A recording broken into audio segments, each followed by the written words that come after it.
এখানে যারা আগত মুসল্লি যারা রয়েছেন, যারা শরীফ ওসমান হাদির জানাজা পড়ার জন্য মূলত এসেছেন, আপনারা জানেন এর আগেও আমি জানিয়েছিলাম যে 11টা 40 মিনিটের দিকে এই সংসদ ভবনের জায়গা লোকে লোকারণ্য হয়ে গেছে। লোকে লোকারণ্য হওয়ার কারণে আমরা দেখতে পাচ্ছি এই মাইকে ঘোষণা করা হয়েছে এই প্লাজার ঠিক পিছনে, অর্থাৎ সংসদ ভবনে ঢুকে ডান পাশের যে মাঠটি রয়েছে, আহ্বান করা হচ্ছে সেই মাঠেও যাতে তারা অবস্থান নিতে পারে, সেখানেও জানাজা পড়ার সুযোগ রয়েছে। এর বাইরে বিদ্যালয়ের কেন্দ্রীয় মসজিদে নেওয়া হবে এবং সেখানে আরেকটি জানাজা হওয়ার কথা রয়েছে। সেটি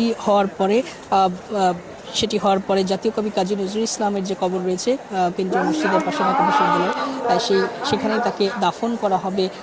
ইনকিলাব মঞ্চের পক্ষ থেকে আমাদেরকে আগেই জানানো হয়েছিল। এবং আপনি জানেন শরীফ ওসমান হাদি একজন অন্যতম জুলাই যোদ্ধা এবং আওয়ামী লীগের যে ফ্যাসিজম বিরোধী যে লড়াই, স্বৈরাচার বিরোধী যে লড়াই, সেই লড়াইয়ের সামনে থেকে নেতৃত্ব দিয়েছেন রামপুরা এলাকায়। এবং তিনি যেহেতু ঢাকা বিশ্ববিদ্যালয়ে পড়াশোনা করেছেন, ঢাকা বিশ্ববিদ্যালয়ে তার একটি বড় সার্কেল রয়েছিল এবং তার জুলাই যোদ্ধা যারা রয়েছেন, সম্মুখ সারি থেকে যারা নেতৃত্ব দিয়েছেন, তারা অনেকে তার অনুজ, অনেকে তার বড় সতীর্থ সবাই রয়েছেন। এবং তার এই ঘটনার পর যেভাবে ক্ষোভ প্রকাশ করেছে বাংলাদেশের মানুষ, বিভিন্ন রাজনৈতিক হত্যার হুমকি দেওয়া হয়েছিল এবং এই হুমকিগুলো হাদি বলেছিল যে আওয়ামী লীগের যারা দোসর, আওয়ামী লীগের যারা নেতাকর্মী, এই খনি সমর্থকরা তাকে সার্বক্ষণিক নজরদারিতে রাখছে, এটি এর আগেও তিনি বলেছিলেন। এবং